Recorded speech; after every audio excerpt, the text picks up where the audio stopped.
सत्यानन्दचिदात्मने सर्वान्तरात्मने श्रीमद् वेङ्कटेशाय मङ्गलम्।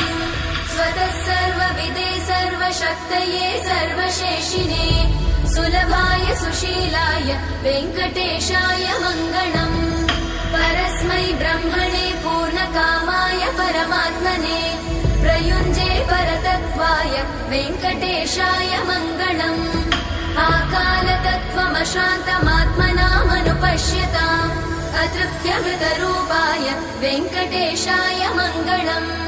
प्रायस्वचरणौ पुंसां शरण्यत्वेन पाणिना कृपया दिशते श्रीमद् वेङ्कटेशाय मङ्गलम्। दयामृततरङ्गिण्यास्तरङ्गैरिव शीतलै अपाङ्गैः सिञ्चते विश्वं वेङ्कटेशाय मङ्गलम्। स्रग्भूषाम्बर